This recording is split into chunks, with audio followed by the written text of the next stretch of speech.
खबरों की तफसीलात में आपको बताएं, मुल्क भर में आटे की कीमत में अचानक बड़ा इजाफा हो गया। आटे की कीमत पर all Pakistan flour mills association Sindh zone के चेयरमैन अब्दुल जुनैद अजीज का कहना है, आटा महंगा होने की वजह मुल्क में सैलाबी सूरत हाल है। एक हफ्ते में 20 किलो आटे के थैले में 300 रुपए और फी किलो में 20 रुपए का इजाफा हो गया है। डिमांड एंड सप्लाई पे चलती है, तो कुछ फ्लड की सिचुएशन बनी हुई थी जिस वजह से जनरेशन अपर साइड पे डिमांड बहुत बढ़ी, जिस वजह से वीट की प्राइसेस बढ़ गई और एक कॉर्न की फसल जो है वो ख़राब हो गई, मकई की। तो फीड मिलों ने भी गंदम लेनी शुरू कर दी। हालांकि उनके ऊपर रिस्ट्रिक्शन, हम तो नहीं कहेंगे किसी के ऊपर रिस्ट्रिक्शन हो, लेकिन ये ह्यूमन फीड है, वो हम अगर एनिमल्स को या मुर्गियों को खिला देंगे तो फिर जाहिर बात है उसके साइड इफ़ेक्ट आने हैं। तो ये जो आपने अभी जिक्र किया कि 12 रुपये या 13 रुपये कीमत बढ़ गई, गंदम की कीमत तकरीबन 18 से 20 रुपये इंक्रीज़ हुआ है इस वक्त इन 12-13 दिनों में। और लेकिन फिर भी कुछ हमारे पास कुछ काउंटर से दूसरी चीज़ें इंक्रीज़ हुई, तो हमने आटे पे इतना प्रेशर नहीं दिया और इंशाल्लाह आटा मिलता रहेगा और आटा चलता रहेगा। थोड़ा सा फ्लड की वजह से डिमांड बढ़ी है, गवर्नमेंट की तरफ से भी लोगों को आटे की सप्लाई की गई है, कुछ मुखैर हजरात भी ये काम कर रहे होते हैं और कुछ लोग एहतियातन जो है ना, जिसको 10 केजी चाहिए होता है वो 20-30 केजी ले लेता है। तो एक सिनेरियो अचानक डेवलप हुआ जिसकी वजह से गंदम की प्राइस बढ़ी, जिसकी वजह से वो आटे पे गई। लेकिन फिर भी आटे पे पूरी प्राइसेस जो गंदम की बढ़ी है वो फॉरवर्ड नहीं हुई। एक वक्त में 150 रुपये किलो आटा हमने लोगों को दिया है और लोगों ने लिया है, लेकिन अभी 80 रुपये या इस तरह के आटे की कीमत है 85। ये एक नॉर्मल फेज़ है। पीछे जो कम हो गई थी वो बहुत ज़्यादा कम हो गई थी, डेफिनेटली लोगों को फ़ायदा हुआ उससे, लेकिन उसका साइड इफ़ेक्ट ये थे कि इंडस्ट्री कोलैप्स हुई और ग्रोवर को बहुत ज़्यादा नुकसान हुआ। मेयर कराची जमात इस्लामी पर बरस पड़े। मुर्तज़ा वहाब का कहना है कि जमाती भाई कहते हैं पैसे हैं ना ही इख्तियारात। प्रॉपर्टी टैक्स, ट्रेड टैक्स और एडवर्टाइजमेंट टैक्स की रकम की तफसीलात से शहरियों को आगाह किया जाए। शुएब मुख्तार की रिपोर्ट। शहर के इंफ्रास्ट्रक्चर की बहाली के लिए मेयर कराची ने कमर कस ली, साथ ही जमात इस्लामी को हदफ तनकीद भी बना लिया। बल्दिया उज़्मा कराची की मरकजी इमारत में कमेटी रूम में प्रेस कॉन्फ्रेंस के दौरान बैरिस्टर मुर्तज़ा वहाब बोले कि एमसी के दायरा इख्तियार में सड़कों और मंसूबों की मालूमात वेबसाइट्स पर मौजूद हैं। बारिशों के बाद सड़कों की मरम्मत और बहाली का काम पीर से शुरू होगा। महकमा इंजीनियरिंग को 60 रोज में काम मुकम्मल करने का टारगेट दिया है। 106 सड़कें कराची शहर की, जिसकी तफसीलात हमने अपनी वेबसाइट पर डाल दी है। उस तफसीलात के मुताबिक कराची के 7 अजला में बल्दिया उज़्मा कराची यानी कि मेयर, डिप्टी मेयर के इख्तियारात में कौन कौन सी सड़क है ज़िला वाइज, वो तमाम तफसीलात हमने डाल दी हैं और तफसीलात के साथ हमने उस सड़क की पैमाइश भी डाल दी है।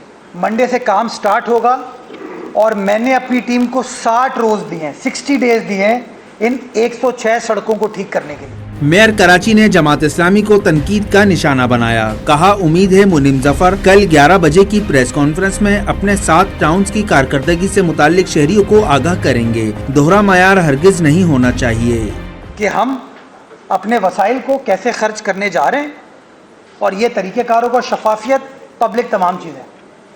मैं टाउन से भी ये एक्सपेक्ट करता हूँ वो अपना गेम प्लान दीजिए। 11 बजे जो प्रेस कॉन्फ्रेंस करें ना, वो इल्ज़ामात पर मबनी ना हो, वो काम पर मबनी हो। वो 11 बजे प्रेस कॉन्फ्रेंस करके बताएं कि न्यू कराची में किस दिन काम स्टार्ट करेंगे, वो नॉर्थ नाज़िमाबाद में किस दिन काम स्टार्ट करेंगे, लियाकताबाद में किस दिन काम स्टार्ट करेंगे। लियाकताबाद से मुझे याद है उनकी सड़क टूटती है, गलती हो गई, और कहीं और होता है तो कहते बेईमानी है। बैरिस्टर मुर्तज़ा वहाब का कहना था कि बल्दिया उज़्मा कराची के ज़ेरे इंतजाम सड़कों पर हमारी इजाज़त के बगैर रोड कटिंग की गई तो सरकारी मुद्दत में FIR दर्ज कराएंगे। ये शहर हम सब का है, लसानियत से बालातर होकर बात करनी चाहिए। कैमरा टीम के साथ शुएब मुख्तार, सिटी 21। मुमकिन सैलाब का खतरा, सिंध में फ्लड एमरजेंसी नाफिज। चीफ सेक्रेटरी सिंध की ज़ेर सदारत अहम इजलास। मॉनिटरिंग कंट्रोल रूम कायम करने की हिदायत। मुतालिका महकमों के अमले की छुट्टियां मनसूख। चीफ सेक्रेटरी सिंध का कहना है कि सिंध में बड़े दर्जे के सैलाब का खतरा है, तमाम इक़दामात बर वक्त यकीनी बनाए जाएँ। इजलास में महकमे आपाशी, बल्दियात, सेहत, लाइफ स्टॉक और पब्लिक हेल्थ, PDMA, रेस्क्यू के आला अफसरान ने शिरकत की। आपाशी, बल्दियात, सेहत, पुलिस, लाइफ स्टॉक और दीगर महकमों की छुट्टियां मनसूख कर दी गई। चीफ सेक्रेटरी आसिफ हैदर शाह की ज़ेर सदारत इजलास में महकमे आबपाशी की मुमकिन सैलाबी सूरत हाल पर तफसीली ब्रीफिंग दी गई। चीफ सेक्रेटरी सिंध के तमाम कमिश्नर्स और डिप्टी कमिश्नर्स को अलर्ट रहने की हिदायत। कमिश्नर्स और डिप्टी कमिश्नर्स को दरिया के करीबी इलाकों का दौरा करने का हुक्म जारी किया। कहा कि सैलाबी पानी सांप और दीगर जानवरों के साथ भी लाता है, बीमारियों का खदशा है, लिहाजा सांप के काटने का एंटी वेनम और एंटी रेब्स वैक्सीन हर वक्त मौजूद रहनी चाहिए। बर वक्त इक़दाम जानी और माली नुकसानात को कम कर सकते हैं। महकमा लाइफ स्टॉक को फौरी मवेशियों की वैक्सीनेशन की हिदायत। मलेरिया आबी बीमारियों से बचाव के लिए अद्वियात दस्याबी यकीनी बनाने के लिए हिदायत की। डिप्टी कमिश्नर्स को फौज, नेवी, रेस्क्यू और दीगर इदारों से राब्ते में रहने की हिदायत और सैलाब मुतासिरीन के लिए इनखलाब की हिकमत अमली बनाने का हुक्म जारी किया। सैयद आसिफ हैदर शाह ने रिलीफ कैंप और एमरजेंसी सपोर्ट सिस्टम तैयार करने की हिदायत भी जारी की। रेस्क्यू और PTMA से खैमे अद्वियात की तफसीलात तलब की। चीफ सेक्रेटरी को ब्रीफिंग दी गई कि सिंध में 188 रेस्क्यू कश्तियाँ मौजूद हैं। चीफ सेक्रेटरी की डिप्टी कमिश्नर्स को मज़ीद कश्तियाँ हंगामी बुनियादों पर हासिल करने की हिदायत। और नाज़रीन, वज़ीर-ए-आज़म यूथ ऐप पर ख़ुद को रजिस्टर्ड कराएं, 5 से 15 लाख तक की रकम पाएं। बेरोज़गारी से तंग नौजवान मायूस ना हो, कारोबार के लिए 5 से 15 लाख तक कर्ज मिलेगा। वज़ीर-ए-आज़म यूथ प्रोग्राम सिंध के कोऑर्डिनेटर ने खुशखबरी सुना दी। फ़हाद शफीक बोले, नौजवान वज़ीर-ए-आज़म यूथ की डिजिटल ऐप पर ख़ुद को रजिस्टर्ड करवाएं। तमाम प्रोग्राम्स मौजूद हैं, बिला तफरीक बिला रंगो रसल नौजवानों की हौसला अफजाई की जाएगी। इस हवाले से फ़हाद शफीक ने क्या कहा, आइए आपको सुनवाते हैं। pmyp.gov.pk पे जाकर prime minister digital youth hub को डाउनलोड करें और अपने आप को रजिस्टर्ड कराएं। उसके बाद आपको वहाँ से बेशुमार अपॉर्चुनिटीज़ मिल सकती हैं, चाहे वो लोन के हवाले से हो, चाहे वो लैपटॉप के हवाले से हो, इंटर्नशिप प्रोग्राम हो, इनोवेशन अवार्ड्स हो, स्पोर्ट्स टैलेंट हंट के हवाले से हो, क्योंकि हमारे पास सारा स्पोर्ट्स है। उसके बाद prime minister skill youth development programme के through national vocational technical trainings कराते हैं हम NAFTEC के थ्रू, चाहे वो IT की ट्रेनिंग्स हो, चाहे वो कोई भी टेक्निकल ट्रेनिंग्स हो, कोई प्लम्बर हो, इलेक्ट्रीशियन हो, ब्यूटिशियन हो, लाइव स्टॉक की हो, एग्रीकल्चर की हो, कोई ड्राइवर हो। अब आपको पता है कि जो इंटरनेशनली रिकग्नाइज भी NAFTEC का सर्टिफिकेट होता है, आप और फ्री ऑफ कॉस्ट बच्चों को ट्रेनिंग्स कराई जाती हैं, जो कि जाके वो अपने आप को इंटरनेशनली रिकग्नाइज कराते हैं। Prime minister digital youth hub को डाउनलोड करें pmyp.gov.pk पे जाके और अपने लिए अपॉर्चुनिटी। सिंध में सैलाबी वेले से बड़ा खतरा नहीं, सैलाब के साथ तेज बारिशें हुई तो मुश्किल हो सकती है। सीनियर वजीर शर्जील एनाम मेमन ने वाज़ेह कर दिया, कहा कि वज़ाला हर लम्हा मॉनिटर कर रही है, वज़रा की भी ड्यूटियां लगाई गई हैं, मुत्तहिद होकर ही आफतों से निपटा जा सकता है। जमात इस्लामी ने काम नहीं किया, सिर्फ तनकीद की। उन्होंने मज़ीद क्या कहा, आइए आपको सुनवाते हैं। कोई बड़ा खतरा मैं समझता हूँ कभी नहीं होगा, लेकिन अगर खुदा न खास्ता सैलाब के साथ साथ कोई बरसातें अगर पड़ गई या कोई मौसमियाती तौर पे कोई चीज़ हुई तो उसके लिए भी तमाम इंतज़ाम जो हैं वो किए गए हैं और पूरी सैलाबी सूरत हाल की प्रॉपर मॉनिटरिंग जो है वो हुकूमत सिंध कर रही है। और चीफ मिनिस्टर साहब ने तमाम मुतल्लिका इदारों को अलर्ट में रखा गया है। तमाम डिप्टी कमिश्नर्स को चीफ मिनिस्टर साहब ने हिदायत की हुई है कि मुकम्मल तौर पर मुआवनत करें। पंजाब में भी जो बहुत बड़ा नुकसान हुआ है उसके लिए हमने कहा कि जी ये एक कुदरती आफत है और उसमें हम सब जो है पूरा पाकिस्तान जो है अब सुख पंजाब हुकूमत के साथ खड़ा है। मानसून सीजन में सिंध में कहां और कितनी हलाकतें हुई, PTMA ने रिपोर्ट जारी कर दी। 25 जून से 28 अगस्त तक सिंध में मजमूई तौर पर 57 अफराद जाम बहक और 78 जख्मी हुए। जाम बहक होने वालों में 26 मर्द, 8 खवातीन और 23 बच्चे शामिल हैं। कराची के ज़िला शर्क़ी में 10, औरंगी और जनूबी में 3-3, जबकि मलीर और वसी में 2-2 अमवात रिमोट हुई। ज़िला गरबी में 1 शख्स जाम बहक हुआ। बदीन और थरपाखड़ में 8-8, जबकि जैकबाबाद में 5 और हैदराबाद में 4 अमवात रिपोर्ट हुई। PTMA ने आवाम को एहतियाती तदाबीर अपनाने की हिदायत कर दी। कमिश्नर कराची सैयद हसन नकवी की हिदायत पर तजावुज़ात के खिलाफ कार्रवाइयाँ जारी हैं। डिप्टी कमिश्नर्स की रिपोर्ट्स के मुताबिक ज़िला कोरंगी, वसी, केमाड़ी और गरबी के मुख्तलिफ इलाकों से 100 तजावुज़ात हटा दी गई। डिप्टी कमिश्नर कोरंगी मसूद भट्टो के मुताबिक कोरंगी नंबर 2.5, शाह फैसल नंबर 1 और बाग कोरंगी में कार्रवाई की गई, जबकि डिप्टी कमिश्नर वसी त्वाहा सलीम के मुताबिक नाजिमाबाद, गोल मार्केट और UC हैदरी से तजावुज़ात ख़त्म कर दी गई।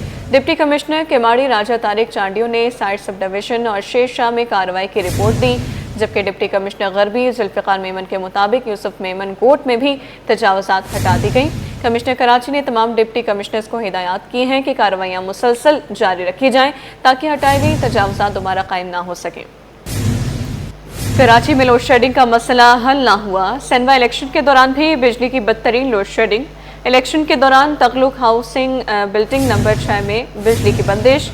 ओल्ड केडी बिल्डिंग 1 और 2 में भी load shedding. New Sindh secretariat में भी बिजली गायब रही। बिजली की घंटों के घंटों आना जाना मामूल बना गया। बिजली की लोड शेडिंग ने पोलिंग का अमल मुतासिर किया। शदीद गर्मी ऊपर से बिजली बंदिश, वोटर्स का बुरा हाल रहा। गर्मी के बावजूद वोटर्स ने हक राय दही का इस्तेमाल किया। सैनवा इलेक्शन में वज़ीर हाउस, गवर्नर हाउस में भी पोलिंग बूथ कायम किया गया। मुख्तलिफ महकमों के निजी इमारतों में कायम दफातर में भी पोलिंग स्टेशन कायम किए गए थे। शहर काद में बिजली और गैस के मसाइल बरकरार हैं। Qaidabad, Malir, old city area समेत बेशतर इलाके गैस मसाइल से मुतासर। कराची में एलानिया बिजली की लोड शेडिंग का सिलसिला जारी है। शहर काद में गैस और बिजली के संगीन बहरान ने शहरियों की मुश्किलात में इजाफा कर दिया है। कायदाबाद, मलीर, लियारी और ओल्ड सिटी एरिया समेत कई इलाकों में गैस की बंदिश मामूल बन गई है, जबकि बिजली की एलानिया लोड शेडिंग ने भी आवाम की जिंदगी अजीरन बना दी है। मुतासर इलाकों के मकीनों का कहना है कि इन्हें दिन और रात गैस की किल्लत का सामना करना पड़ता है, जिसकी वजह से मुतबादिल ज़राए जैसे कि एलपीजी गैस और लकड़ियों का इस्तेमाल करना पड़ रहा है।